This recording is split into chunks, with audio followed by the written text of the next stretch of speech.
স্বাগতম বন্ধুরা, আমার মনের পুজো চ্যানেলে আরেকবার আপনাদের সবাইকে স্বাগত জানাই। সুদীর্ঘ সময়ের পর সাক্ষাৎ হচ্ছে আপনাদের সাথে। মাঝে ফাল্গুন মাস পেরিয়ে এসে গেছে চৈত্র মাস। হ্যাঁ, চৈত্র মাস বড়ই বৈচিত্র্যপূর্ণ। এটি বঙ্গাব্দ অনুসারে পঞ্জিকার শেষ মাস, বর্ষপঞ্জিকার শেষ মাস, আবার বিক্রমাব্দ অনুসারে বর্ষপঞ্জিকার প্রথম মাস। আসুন জেনে নিই কিছু প্রমুখ পূজা ও উৎসব সম্বন্ধে এই মাসে। চলুন, আমরা প্রথমেই আরম্ভ করব শীতলাষ্টমী ব্রত দিয়ে। চৈত্র মাসের কৃষ্ণপক্ষের অষ্টমী তিথিতে পালিত হয় শীতলাষ্টমী। কথিত আছে পুরাকালে জরাসুর নামে এক দানব জীবাণুর দ্বারা শিশুদের আক্রান্ত করে শারীরিকভাবে ভীষণ কষ্ট দিচ্ছিল। সেই সময় দেবী দুর্গা মাতা শীতলার রূপ ধরে জরাসুরকে পরাস্ত ও অধীনস্থ করেন। তারপর থেকেই পালিত হয় এই বিশেষ উৎসব। মন্দিরে মন্দিরে এবং গৃহে প্রাপ্ত দেবীর মূর্তির আরাধনা ও পূজা চলে এই শীতলাষ্টমীর দিন। উত্তর ভারতে এটি বাসরি বা বাসি খাদ্য খাওয়ার উৎসবের দিন হিসেবে প্রচলিত। এই দিন পালিত হয় অরন্ধন ও পান্তা ভাত খাওয়ার প্রচলন। চৈত্র মাসে শুক্লপক্ষ তিথি আরম্ভ হয় দেবী দুর্গার নবরাত্রি পূজার সূচনা করে। এই সময় নরাত্রি ব্যাপী মাতা দুর্গার ৯টি রূপের পুজো করা হয়। গৃহে মন্দিরে প্রতিস্থাপিত হয় মঙ্গল ঘট, প্রজ্বলিত হয় অখণ্ড জ্যোৎ এবং ভক্তগণ রাত্রি জাগরণ ও পূজা ভোগ অর্চন অর্পণের মাধ্যমে এই নরাত্রিতে মাতা দুর্গার বিশেষ পূজা করে থাকেন। বাংলায় এই পূজা পালিত হয় বাসন্তী দুর্গা পুজো নামে, তবে সেটি 4 দিনের পুজো। নবমী তিথিতে এই শুক্লপক্ষে পালিত হয় রামনবমী। অযোধ্যার রাজা মর্যাদা পুরুষোত্তম শ্রীরামচন্দ্রের জন্ম জয়ন্তীতে মন্দিরে মন্দিরে রামের পুজো ও ভক্ত সমাগম হয়, বিতরণ করা হয় ভোগ প্রসাদ ও মঙ্গল গানেরও সূচনা করা হয়। এই পক্ষেরই পূর্ণিমা তিথিতে পালিত হয় হনুমান জয়ন্তী। রামভক্ত পবনপুত্র হনুমানের জন্ম জয়ন্তী পূজা। পরবর্তীতে আসব অশোক ষষ্ঠী ব্রত ও পূজা প্রসঙ্গে। বাংলার 12 মাসের 12টি ষষ্ঠীর মধ্যে চৈত্র মাসের শুক্লপক্ষের ষষ্ঠী তিথিতে পালিত হয় এই অশোক ষষ্ঠী ব্রত।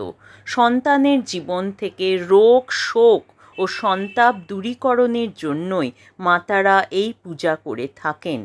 এই পূজার অন্যান্য উপাচারের মধ্যে হল 6টি অশোক ফুলের কুঁড়ি একত্রে নিয়ে কাঁঠালি কলার সাথে বিনা দাঁতে কেটে বা চিবিয়ে গিলে ফেলতে হয়। এই পূজার দ্বারা এই সময় মায়েরা সন্তানের রোগ শোক প্রভৃতি দূরীকরণ করার জন্য ষষ্ঠী মায়ের কাছে প্রার্থনা জানান। পরবর্তীতে বলবো নীল ষষ্ঠী ব্রত সম্পর্কে। ভগবান নীলকণ্ঠ শিবের আরাধনায় নির্জলা উপবাস রাখেন বাংলার মায়েরা নিজেদের সন্তানের জীবনকে বিষমুক্ত ও দুর্যোগমুক্ত করতে, চিরায়ু লাভ করার জন্য। শুধুমাত্র এদিন নীলের পুজো হয় না, এই অনুষ্ঠানে পালিত হয় ভগবান নীলকণ্ঠ শিব ও দেবী নীলাবতীর বিবাহ অনুষ্ঠান। কথিত আছে যে দক্ষরাজ কন্যা সতী মৃত্যুর পর নীলোধ্বজ রাজার গৃহে নীলাবতী নামে জন্মগ্রহণ করে। বাংলার নীলকণ্ঠ শিবের পূজা চড়কের গাজন আসলে শিবের বিয়ের উৎসব। এই গাজন কি? গাঁয়ে সমস্ত জন মিলে যে উৎসব পালিত হয় তাকে বলা হয় গাঁজন। এই সময় অল্প বয়সী ছেলেরা গ্রামে একসাথে সন্ন্যাস ধর্ম গ্রহণ করে এবং ভিক্ষার দ্বারা কঠোর শারীরিক ও কায়িক পরিশ্রমের মাধ্যমে তারা এই সময় সন্ন্যাস নিয়ে থাকে। গাজন সন্ন্যাসী আমরা এদেরই বলে থাকি। কঠোর শারীরিক কসরত পরিশ্রমের দ্বারা তারা নিজেদের সংযম যাপন করে এবং ভিক্ষা যখন চাইতে যায় তখন তাদের সাথে মুখে রং মেখে চড়কের সং সেজে শিব পার্বতী হয়ে তারা ভিক্ষা চায়। চৈত্র সংক্রান্তিতে পালিত হয় চড়ক পূজা। চড়ক মানে ঘোড়া।